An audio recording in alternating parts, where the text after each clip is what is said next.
Bueno, pues Shabbat Shalom. Vamos a empezar con nuestro estudio de esta semana. Baruch Hashem, de verdad, bendito sea Dios que podemos reunirnos y que podemos estar en comunión unos con otros. Hace rato decíamos en la alabanza, ¿no? Que qué bendiciones, cómo vemos la misericordia y el amor de Dios reflejado en cada una de las cosas que suceden a nuestro alrededor. Podemos ver su amor, su misericordia, inclusive en las cosas que no son tan agradables o tan buenas, ¿no? Tenemos que ver su misericordia y tenemos que ver su amor ahí, también reflejado en eso, porque al final todo lo que pasa en nuestra vida tiene una razón y un motivo para ser, ¿no? Entonces, y vamos a ver, de hecho vamos a ver ahorita el principio del fin de estos toques que Dios le hace al pueblo de Egipto y al faraón o al paró. Y es el principio del fin porque nada más vamos a ver el capítulo 10 el día de hoy, en donde todavía no se ejecuta el décimo juicio, que si bien recordamos, el décimo juicio es la muerte de los primogénitos. En este evento catastrófico y terrible, tiene muchísimo que aprender Faraón, pero no lo quiere aprender. Y eso es lo que nosotros debemos tener en nuestro corazón, atentos a no caer en esa misma situación, de poder decir, el Señor está teniendo conmigo misericordia y amor, he tenido juicio, he tenido alguna cosa que pueda pensar yo que me está agraviando, pero que eso me ayude a crecer conforme a la voluntad de Adonai, ¿no? Porque nada se escapa de la voluntad de Adonai. Entonces, yo como introducción les ponía, en esta porción de la Torá, o de la Biblia, estudiaremos lo que será la última advertencia al faraón que Hashem le dará a través de Moshe, ¿no? Que Dios le va a dar a través de Moisés. Hemos dicho muchas veces antes que Dios ha distinguido a su pueblo, lo ha apartado como especial tesoro, lo ha separado del mundo y de las retribuciones que el mundo tendrá a consecuencia de su pecado. Porque nosotros debemos entender esto, el Señor distingue a su pueblo y lo distingue a través de ¿qué? De santificarlo.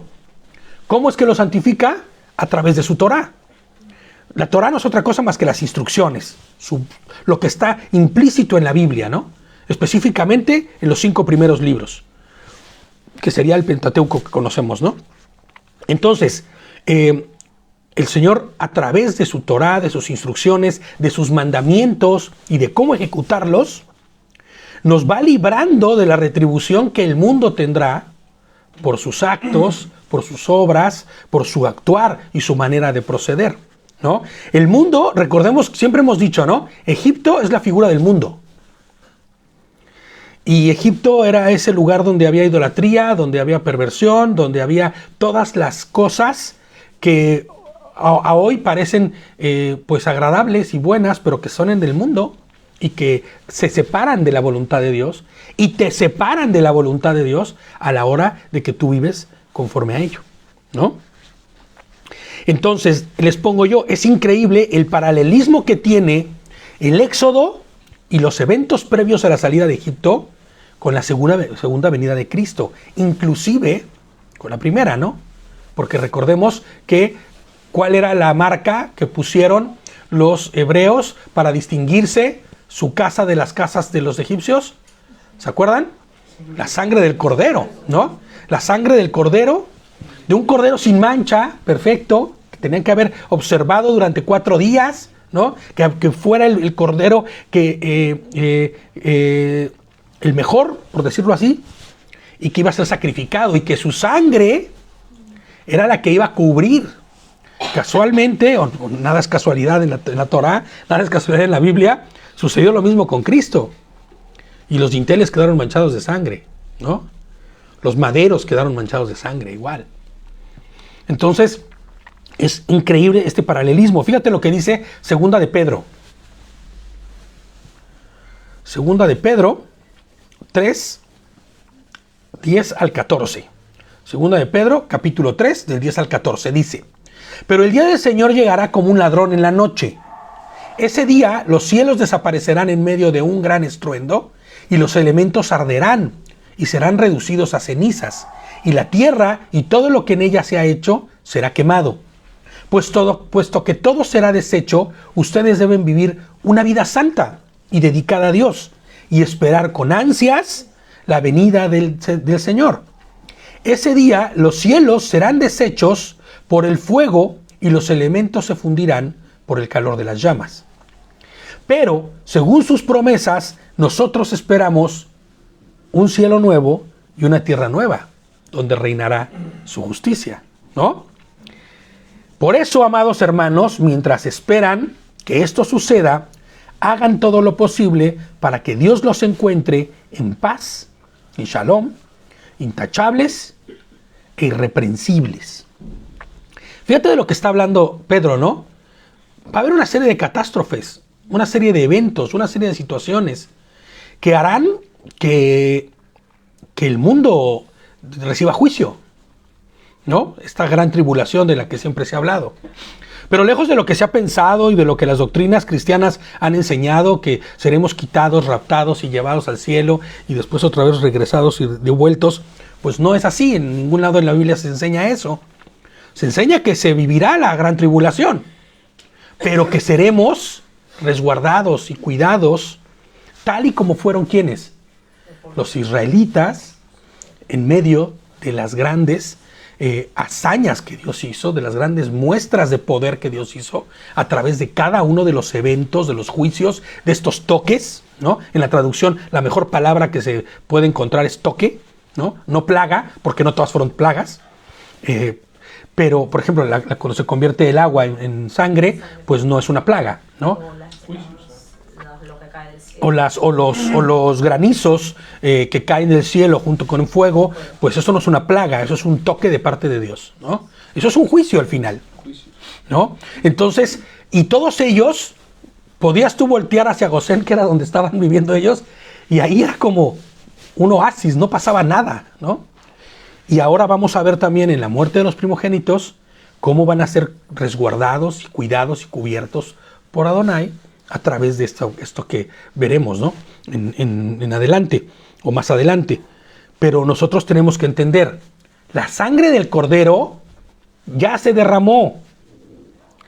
Los dinteles que están manchados de sangre ya no son las puertas de nuestras casas.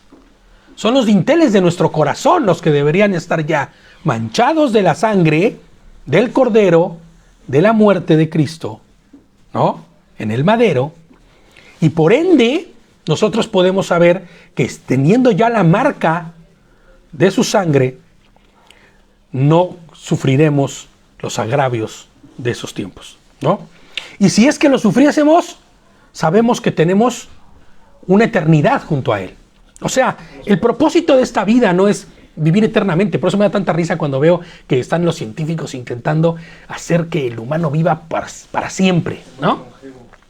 No, exacto, y si no más para siempre, pues por lo menos unos 50 años más. 50 años más de pecado, 50 años más de separación de Dios, 50 años más. Porque los que estamos en el Señor entendemos que esta vida no es lo más importante. Y aparte también hasta eso es ir en contra de Adonai. Claro, claro, bueno, el Señor, por todos los días. Claro, ¿no? Y aparte el Señor, pues nos dio un ciclo de vida y de muerte. El problema es que si nosotros deseamos estar todo el tiempo aquí, sería tanto como dar la espalda y rechazar a Adonai, porque no queremos estar con Él. ¿Me entiendes? Estamos tan llenos de este mundo, que por cierto dice la palabra que quien gobierna este mundo es Satanás, ¿no? Es Hasatán, el príncipe de la potestad del aire, le llama la palabra. Entonces, cuando nosotros nos aferramos a vivir en esta vida y a sus deseos y a sus desviaciones y a sus deleites, lo que estamos diciendo es, yo no quiero estar contigo, Señor. O sea, imagínate que los hebreos hubieran dicho, no, si estamos re bien aquí en Egipto, ¿no? A mí me gustan un montón sus deidades y me gusta un montón todo lo que hacen ellos. Bueno, ¿qué pasa? Que los que no marcaron los dinteles de su casa, fueran del pueblo que fueran, inclusive si fueran hebreos, iban a sufrir la retribución. Porque lo que cubría su falta, porque no eran santos ellos, ni tampoco eran perfectos, pero lo que iba a cubrirlos del juicio que vendría, ¿sería quién? La sangre. Tal y como ya nosotros lo que nos cubrirá y nos guarda del juicio que habrá al final, será la sangre. Cuando seamos despertados, los que hayamos muerto, ¿no? Y los que no sean transformados en una naturaleza nueva, en esa primera resurrección, gracias, en esa primera resurrección. El problema es que los que no seguirán durmiendo hasta el final, y en esa segunda resurrección, pues ya vendrá el juicio y la muerte eterna, ¿no? Entonces, Segunda de Tesalonicenses dice, Segunda de Tesalonicenses capítulo 1, del verso 6 al 9, dice, delante de Dios es justo también que se haga sufrir a quienes les hacen sufrir a ustedes. Hay retribución. Siempre le he dicho a los pequeños, ¿no? A mi Anne siempre le digo, hija, todo lo que tú hagas tendrá una retribución. Siempre. Hagas lo que hagas, pase lo que pase, digas lo que digas, hay una retribución. Y esta retribución vendrá a consecuencia de lo que se esté haciendo. Entonces, dice, delante de Dios es justo, ojo, no es placentero, ni gustoso, no, es justo, en la justicia de Dios, que se haga sufrir a quienes los han hecho sufrir a ustedes, dice. Y al mismo tiempo darles un descanso a ustedes, los que sufren, lo mismo que a nosotros cuando el Señor Yehoshua, el Cristo, o Jesús, se manifieste desde el cielo con sus poderosos ángeles, entre llamas de fuego para darle su merecido a los que no conocieron a Dios, ni obedecieron el Evangelio de nuestro Señor Yehoshua HaMashiach, de Jesucristo. Estos sufrirán el castigo de la destrucción eterna y serán excluidos de la presencia del Señor y de la gloria de su poder. Y es lo que estábamos hablando ahorita, ¿no? En ese segundo despertar o resurrección, en donde solamente ya estarán los que no recibieron al Señor, los que no le aceptaron, inclusive los que le rechazaron y lo despreciaron. Apocalipsis 16:15 dice, mira, yo vengo como un ladrón, dice. Bienaventurados los que se mantengan despiertos y conserven sus ropas, no sea que se queden desnudos y se vea la vergüenza de su desnudez, ¿no? En otras palabras, los que se mantengan atentos en observar la Torá, en observar sus mandamientos, en vivir conforme a las reglas, leyes y ordenanzas que Él nos ha dado, para entonces alcanzar misericordia y no ser parte del juicio, ¿no? Y que no seamos encontrados desnudos y avergonzados. Y desnudos se refiere a no de ropas. Recordemos que la Torá nos cubre, nos guarda, nos viste, ¿no? Y cuando estamos desnudos, se refiere a que estemos sin la Torá, a que estemos sin la palabra. Entonces, que no nos encuentre así, que no nos encuentre sin la Torá y que no nos encuentre con la vergüenza de ello. El juicio de Adonai no se hará esperar, les pongo yo aquí, y vendrá tal y como ha sido anunciado, tal y como sucedió en los tiempos de Moshe. Todo lo que se anunció, se cumplió, ¿no? Todo lo que se predijo, se hizo. Todas y cada una de las cosas, cada vez que entró Moshe a hablar con el Paró, con el faraón, y le dijo, va a suceder esto, arrepiéntete, deja ir a mi pueblo, sucedió, ¿no? Entonces vamos ahora sí a Éxodo, a Shemot, nombres, como se llama originalmente el libro, en el capítulo 11. El capítulo 11, que es el que vamos a ver. Y entonces dice así el verso 1. Hashem le dijo a Moshe, trae solamente un azote más sobre el Paró. Voy a hacer una aclaración. Sí, el 11.1. 11.1. Capítulo 11, verso 1. 11:1.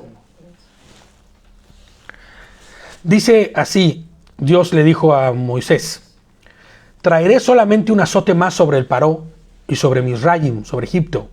Después de eso, Él los dejará ir de aquí. De hecho, cuando los deje ir, los expulsará de aquí de una buena vez. Ya esto va a ser definitorio, ¿no? O definitivo. En todas las versiones de esta porción se traduce como la última plaga, pero como hemos hablado, la verdad no es lo más adecuado. Lo más adecuado sería el último toque o el último azote. Que en realidad es el último juicio que mostrará la verdad, ¿no?, del poder de Adonai, de Hashem, de Dios, El corazón. sobre la, fíjate, porque eso tiene varios fines, sobre la supuesta deidad. ¿Se acuerdan que hemos dicho, no? Y los que hemos visto algunas cosas con respecto a Moisés y cómo funcionaban los faraones, y los que sepan un poco de cómo funcionaba este asunto, el faraón, al menos Ramsés, decía ser Dios en la tierra, el Dios vivo, exacto, así se presentaba, como el Dios vivo, ¿no? Entonces, fíjate, el hombre Dios, ¿no? El amado de Ra, decía, ¿no? O de Ta, o que el Señor borre sus nombres para siempre. Ese, el que decía, él decía toda su parafernalia esa.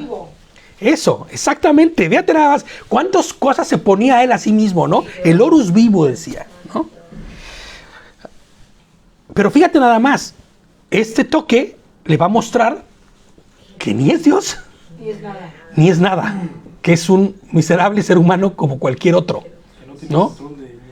Que no tiene control de nada y que inclusive su supuesto control va a hacer que se pierda su hijo.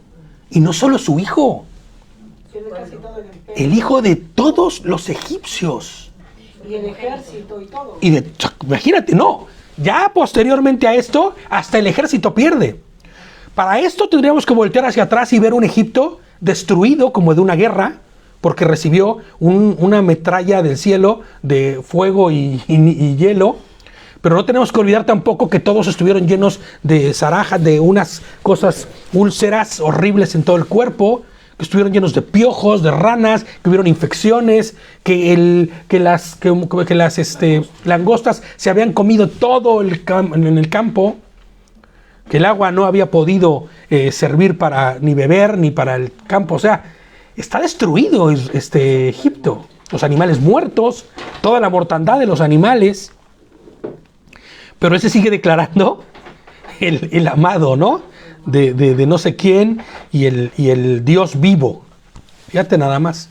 Decía gobernar no solo en la tierra, sino en los cielos, porque eso es lo que él decía, ¿no? Que en él radicaba el equilibrio del universo, según él declaraba. O sea, imagínate nada más. Les pongo yo aquí, Faraón será puesto en evidencia no solo delante de su familia, sacerdocio, corte y nación, sino delante de sus supuestas deidades, ¿no? En las que él confía o que se ha hecho encarnación de ellas, ¿no? Y va a recibir un juicio que servirá también como un ajuste de cuentas, y eso es lo que no podemos olvidar, por lo que su padre Seti hizo. ¿Se acuerdan qué hizo su padre Seti? Mató a los niños. Mató a todos los primogénitos, a todos los niños varones que nacieran, fueran primogénitos o no. A todos los niños varones los mató Seti en su reinado anterior. Y los mató para que no siguiera creciendo el pueblo, ¿se acuerdan, no? Claro, Seti fue el faraón que supuestamente tenía que matar a los niños y Moisés fue en el agua. Claro, él fue, exactamente. Por eso el faraón que vemos ahorita no es Seti, ya murió, y Ramsés, que era el que creció de la mano con Shabbat Shalom, el que creció de la mano con Moisés, era Ramsés, ¿no? Entonces, vendrá juicio, y en este juicio se mostrará que Faraón es solo un hombre. Un hombre más que no puede hacer nada, ¿no? Que no puede evitar la voluntad del Dios único y verdadero. Este sí, el que ejecuta sus obras, pese a que lo que diga quien diga, ¿no? Adonai Sebaot, ¿no?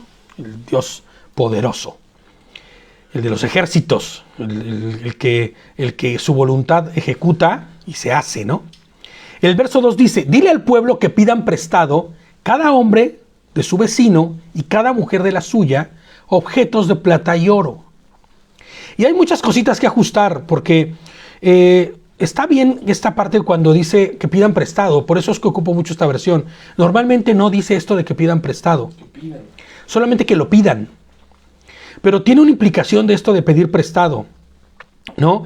Y es que la palabra que se ocupa es sha'al, que se tiene la connotación de pedir en paz, con amabilidad.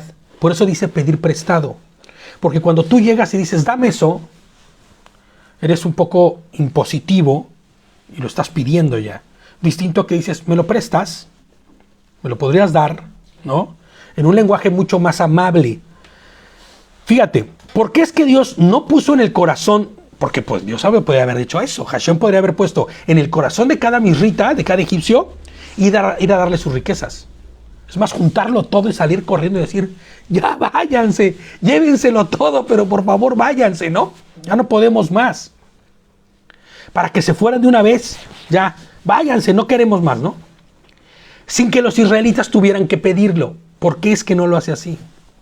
Inclusive, podría pensarse que es merecedor el pueblo de Israel de todo ese tesoro que se van a llevar, porque han recibido 200 años de esclavitud, sin paga alguna, con miserables hogazas de pan, ¿no? O el trigo suficiente para hacerse pan. Y nada más, o sea, y comer alguna cosilla ahí, un poco de, no sé, alguna legumbre, ¿no? Cuando había carne, era la gloria. Pero ellos podrían decir, no, nosotros no lo merecemos.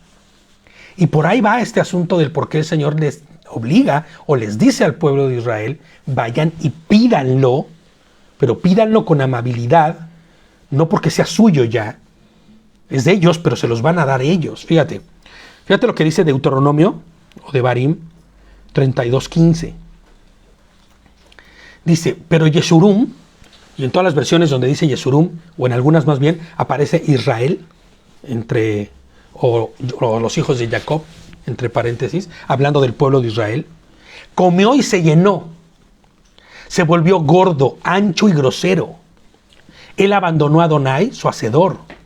Él despreció la roca de su salvación. Y eso es lo que le pasa a todos, ¿no? Los que tienen y que se saben merecedores de algo o que no tienen que preocuparse de nada. Hashem es un Dios justo, que cuida a su pueblo de sí mismo. Fíjate nada más, ¿eh? No solo los cuida de los misraitas o de los egipcios y de la voluntad obstinada y loca de Faraón, sino que los cuida de sí mismos. El pueblo muy seguramente se habría exaltado, ¿no?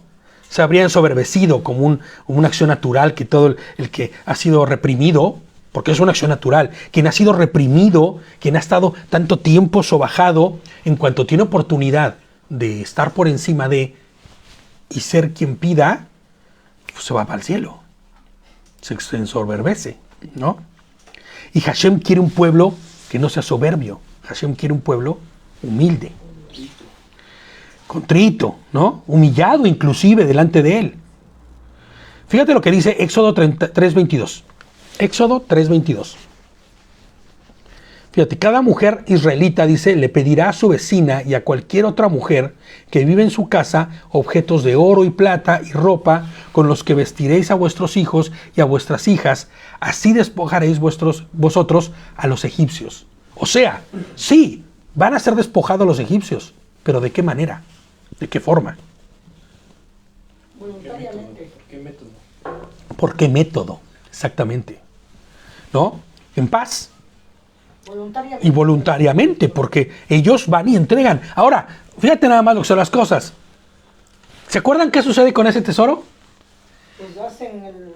Ese tesoro no es ni para ellos. Ese tesoro, ese oro, esa plata, ese bronce, todas esas cosas no son para ellos. Son para hacer todo lo que va a ir dentro del tabernáculo, exactamente. Todos los instrumentos que se van a hacer, desde el arca hasta la menorá, ¿no? La mesa, todo lo que se va a hacer, que por cierto, tanto la menorá como el arca estaban cubiertos de oro. ¿Te imaginas? Este botín, por decirlo así, no es para ellos. Este botín, y por eso es que ellos no deben tener apego a eso como suyo, porque no será para ellos, ¿no? Les pongo aquí, inclusive esto cumple lo ya profetizado por Jacob. Fíjate, en Génesis 15, o profetizado a Jacob, no por Jacob, sino a Jacob. Génesis 15, 13 y 14 dice, el Señor le dijo, debes saber que tus descendientes vivirán como extranjeros en tierra extraña, donde serán esclavizados y maltratados durante 400 años, pero yo castigaré a la nación que los esclavizará, y luego tus descendientes saldrán en libertad y con grandes riquezas, dice, ¿no?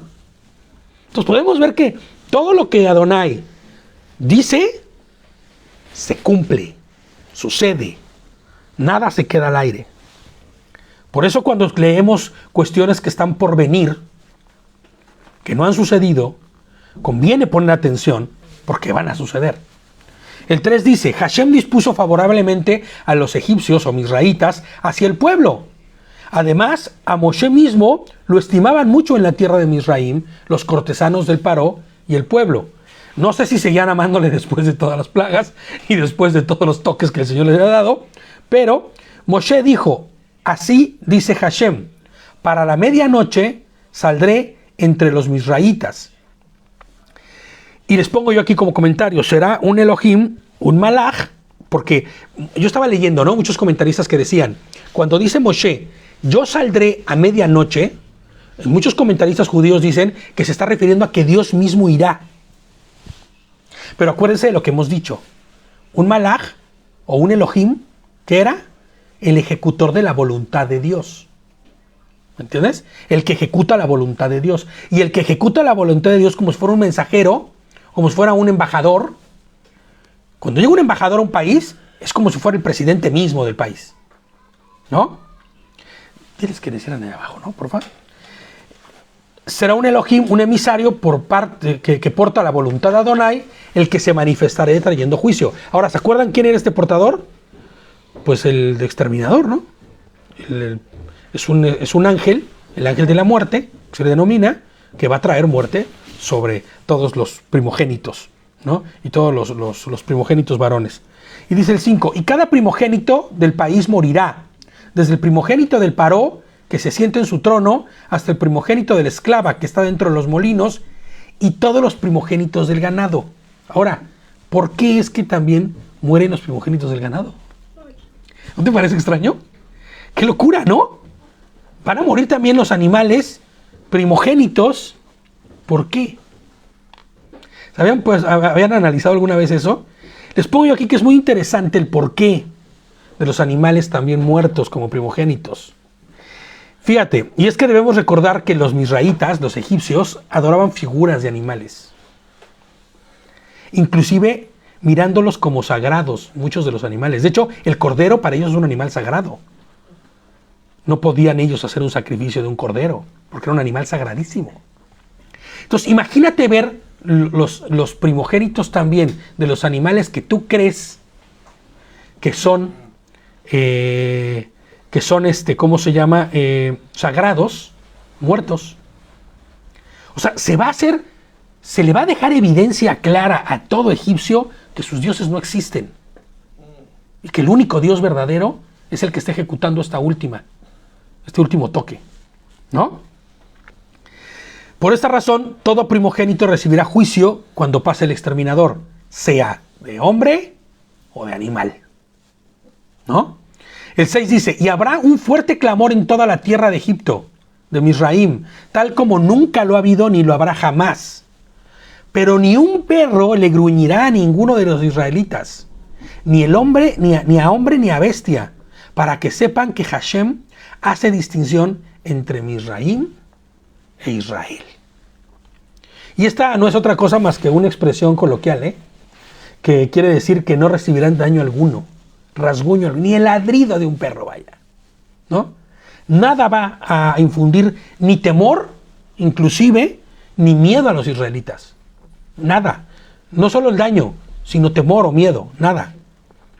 El 8 dice, entonces todos estos cortesanos tuyos bajarán donde mí y se postrarán ante mí, diciendo, salgan tú y toda la gente que te sigue. Después de eso, partiré, y salió de la presencia, ¿no? En realidad, fíjate, no solamente serían los cortesanos los que se humillarían y bajarían ante Moshe. Más bien es el faraón mismo, el que se iba a humillar delante de él, pidiendo que se vayan, ¿no? Pero nuevamente vemos el carácter de Hashem que se manifiesta en Moshe, no siendo altivo ni soberbio, sino humilde. Porque bien podría haber dicho, tú, faraón, y toda tu corte, de rodillas delante de mí, ¿no? quedarán. Mas no, la intención no era esa. Suficiente sería el juicio que recibiría y él paró. Y aparte, Moisés se estaría atribuyendo para él, ¿no? El hecho de decirle ese tipo de situaciones. Y no tiene por qué ser así. Entonces, y fíjate lo que dice Harry, ¿no? Que es cierto, después también ese oro, fíjate como el hombre es torcido, ¿no? Ese hombre que salió, ese oro que salió también sirvió para hacer el becerro, ¿no? El becerro de oro. Pero eso fue la intención que hubo en el corazón de ellos.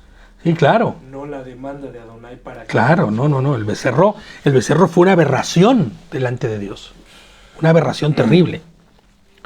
Entonces, fíjate nada más. El 9 dice, sucede que Hashem le había dicho a Moshe, el paró no te hará caso para que se puedan multiplicar mis maravillas en la tierra de Misraim. Yo no logro entender muy bien qué pasaría en la cabeza de este hombre.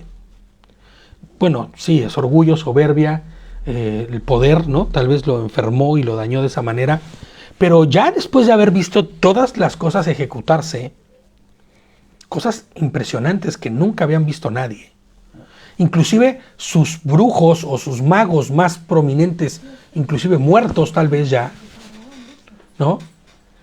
¿Cómo es posible que Faraón hubiera dicho al final, nah, los hijos no se van a morir? Nah, hombre, ¿cómo crees? Eso es demasiado. Está bromeando, no pasa nada. O sea, ¿en la mente de quién pasaría eso? ¿No? Ahora que veamos la serie, pues ellos lo ponen a su esposa diciéndole, ¿no? ¿Estás loco? Estás arriesgando a nuestro hijo. No, yo soy el Dios vivo. De mí nadie podrá y contra mí nadie podrá. Qué cabeza de este hombre, ¿no? Hashem, le pongo aquí, conoce el corazón de este hombre. Dios sabe quién es este hombre. Sabe que el faraón es un hombre orgulloso, lleno de soberbia y altivez. Y Dios permitió que se mostrara la naturaleza del corazón de este hombre. Porque se acuerdan que hemos dicho que él no endurece a nadie. Él agrava el corazón de este hombre. Hace que sea más evidente, que se muestre más claramente. Inclusive que se vuelva pesado, porque en la traducción veíamos, ¿no? Que el original dice que se volviera más pesada la situación. Más pesado eso que él tenía dentro, ¿no? Y yo les pongo aquí, así sucede cuando creemos nuestras propias mentiras, porque él sí cree en sus propias mentiras. Pero así sucede también cuando creemos nuestras propias mentiras nosotros. Inclusive la idolatría se manifiesta así, creyendo ciegamente aun cuando el juicio se haya anunciado, ¿no? Proverbios 18:2 dice, al necio no le complace el discernimiento, tan solo hace alarde de su propia opinión. Y es que Faraón era un necio, pero con todas sus letras. Necio, ¿no? Dice Proverbios, ¿no? Este no lo tengo aquí en las notas, pero dice Proverbios que es mejor encontrarse en el campo o en el bosque con una osa que ha perdido a sus ositos. Imagínate nada más. Es mejor enfrentarse con una osa que ha perdido a sus ositos que con un necio. O sea, la gravedad del necio y de lo que puede llevar a cabo un necio, ¿no? Ya lo estamos viendo. Dice, ha recibido ya 9 toques de parte de Hashem, juicios abrumadores, destructivos, horribles, y él sigue siendo un necio. Proverbios 10:8 dice, el de sabio corazón acata las órdenes, pero el necio y rezongón, me gusta esta versión porque dice y rezongón, va camino al desastre. Y es justo lo que estamos viendo, ¿no? Él no es un hombre sabio, es un hombre tonto, ¿no? Bobo, o sea, mucho más que bobo. Es un hombre que, lejos de darse cuenta de las cosas que están sucediendo, decide no creer, decide cerrar sus ojos y ir camino al desastre. Bueno, al más desastre que va a haber. El 10 dice, y con eso termina nuestro capítulo, No termina ahí nuestro estudio, pero va a terminar el capítulo. Moshe y Aarón había realizado todas estas maravillas delante del Paró o del faraón, pero Adonai, o Hashem, le había grabado el corazón al Paró para que no dejara salir a los israelitas de su tierra. Entonces, fíjate, Paró, la figura del mundo, ¿no? Faraón. O el faraón, perdón, sí, Paró o faraón, es que en la traducción así viene, ¿no? Faraón, la figura del mundo, contumaz, rebelde, ¿no? Que aún a pesar del alto precio del pecado, decide pagarlo, inclusive con la vida de su propio hijo. Y yo te pido que en este momento tú empieces a pensar, no, tú no eres Paró o faraón, no, pero muchas veces nos comportamos como él, en nuestra vida. E inclusive sacrificamos cosas valiosas, no a nuestro propio hijo, no eso va a suceder, pero sacrificamos cosas muy valiosas por seguir con nuestro estilo de vida del mundo, de pecado. Proverbios 23:35 dice, me golpearon, pero no sentí nada. Me pegaron, pero no me di cuenta. Tan pronto me levante, volveré a buscarlo. ¿Cuántos no son así? No, sí me pegué, pero ni me dolió. Eso no es nadita para mí, ¿no? Me pegaron una buena, pero no en mi cuenta me di, fíjate. Tan pronto pueda, voy a volver. Y está hablando, en este versículo específico, Proverbios, está hablando del alcohólico, ¿no? Del que se pone una guarapeta y que le pone y le pasa todo lo que tiene que sucederle y al día siguiente dice, ¿dónde está la otra? Que me la voy a echar, me lo volveré a hacer, ¿no? O las adicciones. O cualquier adicción, o cualquier situación que tenemos en nuestra vida. Estamos viendo que se está destruyendo nuestro matrimonio, que se está destruyendo nuestra familia, que estoy a punto de perder el trabajo, que estoy a punto de que sucedan cosas atroces, pero mi estilo de vida, de pecado y del mundo, no lo voy a cambiar porque así me gusta y porque me lo merezco, ¿no? Fíjate, Salmo 53:1. Los necios dicen en su corazón, No hay Dios. Hashem no existe, no hay Dios, ¿no? Se han corrompido, actúan detestablemente en la maldad. No hay quien haga lo bueno, dice el Salmo, ¿no? Y es que así es el mundo, y quien vive conforme al mundo, vive de esta manera. Fíjate lo que dice Romanos 3, del 10 al 18. Así está escrito, no hay justo, ni siquiera uno. Y con eso ya sentimos que la libramos. Uf, qué bueno. Ay, si no hay ni uno solo justo, entonces que yo sea justo no es tan malo. Pero espérate, porque no es tan así. No hay quien entienda. No hay quien busque a Adonai. No hay quien busque a Dios. Todos se extraviaron juntos, se hicieron inútiles. No hay quien haga lo bueno. No hay ni uno siquiera. Un sepulcro abierto es su garganta. Con su lengua engañan. Hay veneno de serpiente debajo de los labios. Su boca está llena de maldición y amargura. Sus pies son veloces para derramar sangre. Hay calamidad y miseria en sus caminos. No conocieron el camino de la paz. No les importó el respeto a Adonai, a Dios. No estamos dentro de esos, ¿verdad? Ni queremos estar dentro de esos. Esperemos no encontrarnos dentro de eso. Claro. Necesitamos decir sí. No hay uno solo bueno, ni uno solo que busque a Dios. Porque Dios fue quien nos buscó y nos encontró a nosotros, los que hemos conocido, entendido y sabido de su bondad y de su amor y misericordia. Pero ¿qué hay de los que deciden no seguirle? Y tienen su boca llena de maldición y amargura. Y sus pies son veloces para derramar sangre, ¿no? Y por ende hay calamidad y miseria en sus caminos. Nosotros como creyentes no podemos seguir siendo condescendientes con el pecado y las maneras de vivir del mundo. Lo digo primeramente por mí. Todos estamos metidos en el mismo vagón de tren, ¿no? Todos vamos en el mismo camino. No podemos seguir justificándonos pensando que estamos en un proceso. Sí, Eterno. ese proceso se cumple, pero debe haber evidencias de ese proceso. Y de que Porque casi siempre se dice eso, ¿no? Es que estamos en un proceso y en ese proceso pues vamos todos poco a poco. Sí, pero ese proceso debe ser progresivo, un proceso, Momentáneo. ¿no? Y progresivo, sobre todo. Tiene tiempo, tiene caducidad. Tiene que haber evidencias de ese proceso. No esperemos que llegue el juicio para que entonces seamos refinados. Que nuestro carácter sea refinado y entonces podamos cambiar a través del dolor y el sufrimiento. Porque no es así como debería ser. Que si no lo hacemos, va a suceder. Porque al Señor no le importan, y lo hemos dicho aquí muchas veces, y lo he dicho desde hace muchísimos años yo, no le importan los 70, los 80 o los 90 años de vida que vas a vivir en esta tierra. No le importan en absoluto. Hablaremos de eso. Y no le, bueno, en la Haftará, ¿no? Y no le importa si los vives en sufrimiento, porque a Él lo que le importa es que pases una eternidad junto a Él. No 80 años en esta tierra, de gozo. Como dice Javier una vez decía, en Cancún, ¿no? En Miami, ¿no? Gozando. No. Porque normalmente ese gozo te va a llevar a tu propia perdición. Ahora, que seamos creyentes no significa que estemos apretujados y todo el tiempo compungidos y sufriendo. No estamos condenados al sufrimiento. Y por eso es que les digo lo que les digo. Tenemos que vivir en un crecimiento continuo y progresivo para que no tenga que haber dolor y sufrimiento, para que seamos refinados.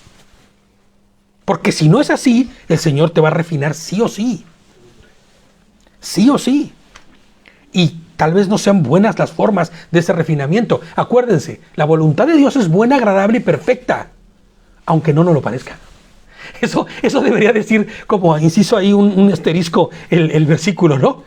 Aunque no nos lo parezca.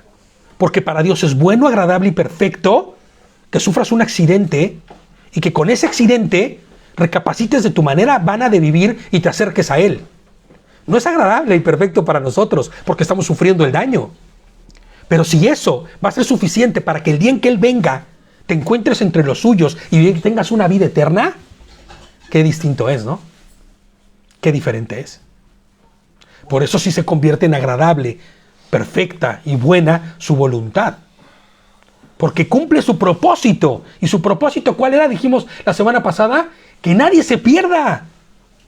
El deseo del corazón de Adonai es que todos procedan al arrepentimiento genuino. Que dejen su manera vana de vivir, su manera absurda de vivir y caminen conforme a su voluntad.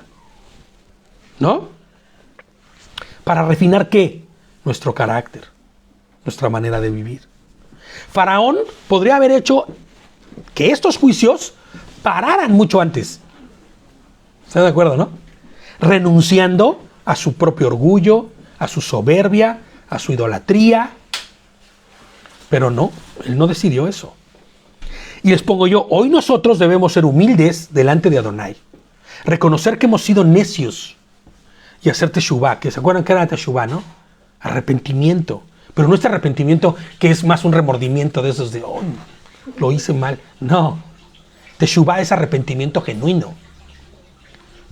Decíamos, ¿no? Que en griego la palabra metanoia, que es lo mismito, que es el significado era cambiar de lugar. O sea, si voy para el norte, ya no sigo más hacia el norte. Cambio literalmente contrario el avance hacia donde tengo, hacia atrás. Y eso significaría, en la palabra teshuvá en hebreo, es volver a Dios.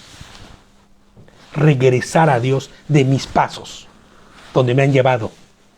Porque entendamos que hoy en la condición en la que nos encontremos es donde nos ha llevado nuestros pasos.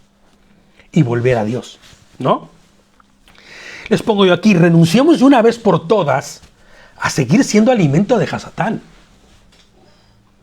Esto lo leí hace algún tiempo y me dejó muy impresionado el concepto de ser alimento de Hasatán. De seguir nutriendo su obra. Porque por eso somos alimentos, ¿no? De Hasatán, cuando vamos en pecado y vamos haciendo lo que el mundo hace. Nutriendo la obra de Satanás. Con nuestras debilidades y deshonras. Más bien les pongo yo aquí, expongamos lo que avergüenza a Satanás. ¿No? Expongámoslo, avergonzándolo a través de las vidas llenas de ¿qué? Rectitud, santidad, fe, integridad, emuná, que hemos dicho, ¿no? Este caminar correcto conforme a la voluntad de Adonai, porque eso es lo que glorifica a Dios. Ahora, para hacer eso, tenemos que renunciar sí o sí, de una vez por todas, a las obras de iniquidad y de maldad que hay en nuestro corazón. Claro, las que hay en nuestro corazón. Las obras de iniquidad y de maldad que siguen ahí metiditas y que de repente se asoman y, ¿no? Y te llevan a hacer tal o cual cosa. Buscar a fondo. Les pongo yo aquí, Faraón no pensaba que estaba mal, ¿no? Él tenía un corazón tan duro, tan oscuro, que por más que la luz se presentó delante de él, él estaba ciego. Estaba enceguecido. Él no lo pudo ver. No permitamos que el mundo nos ciegue, ¿no? Que nos dé ese flashazo y que andemos como deslumbrados sin saber qué pasa. Y que no dejemos que siga cegando nuestra vida. Y como siempre digo esto, no obviemos nada.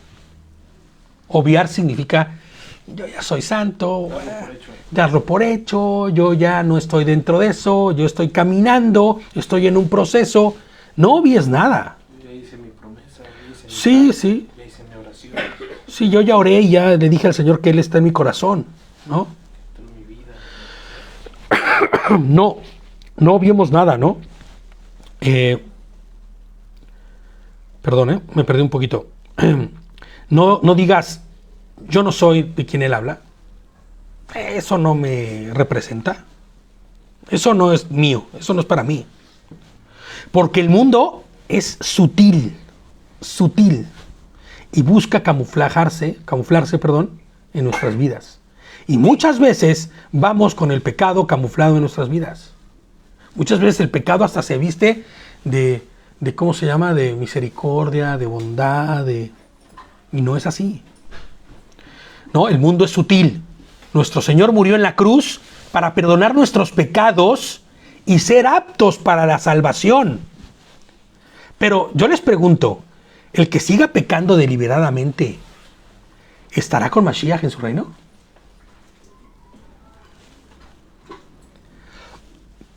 Cristo murió en la cruz y nos perdonó y nos hizo aptos para la salvación.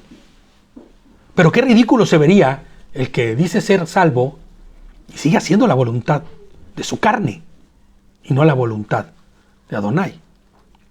Hebreos 10, del 26 al 31 dice: porque si continuamos pecando voluntariosamente, después de haber recibido el conocimiento de la verdad, ya no queda más sacrificio por el pecado, sino una horrenda expectativa de juicio y de fuego ardiente que ha de devorar a los adversarios. Tal y como devoró a todos los misraítas.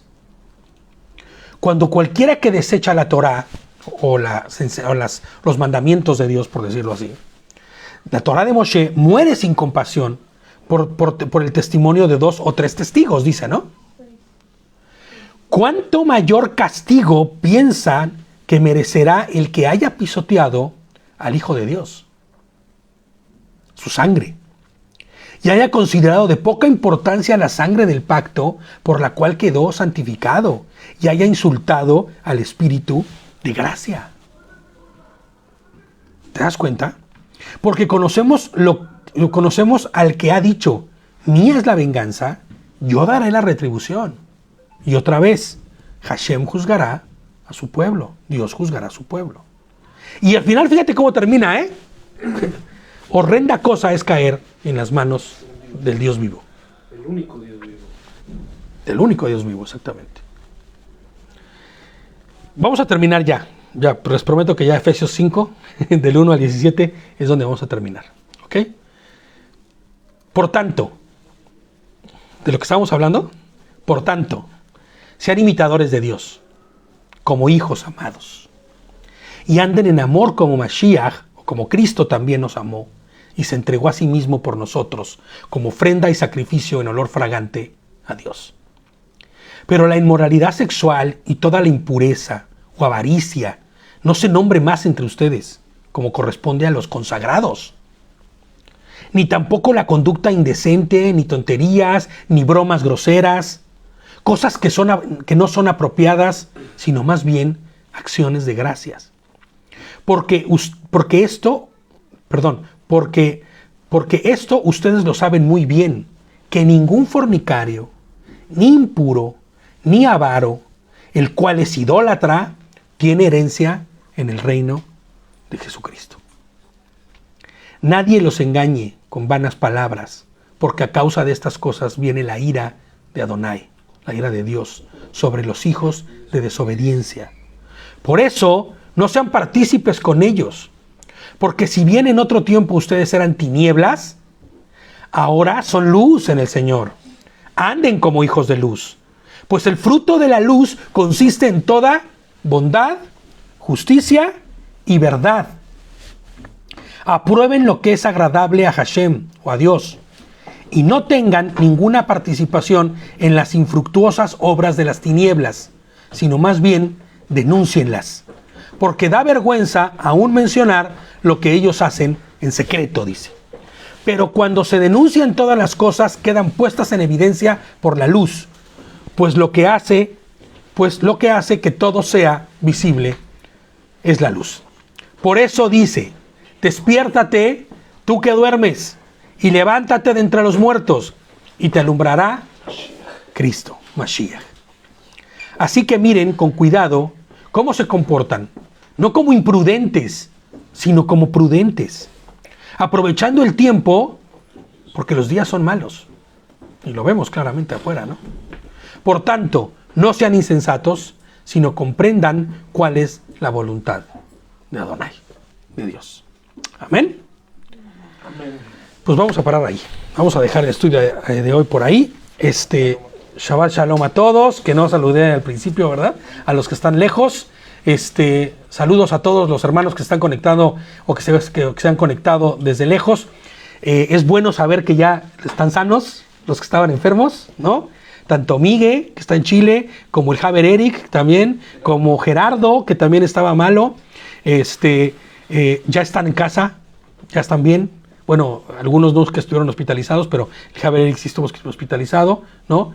Y es bueno saber que ya están en casa, que están tranquilos y que van mejorando cada vez más, ¿no? Entonces, un saludo a todos, les mandamos un abrazo fraterno y fuerte, y todo nuestro cariño de parte de los del camino, para todos. Saludo a Lucecita, saludo a Pili también y a mi madre que están allá. Y bueno, pues, Shabbat Shalom.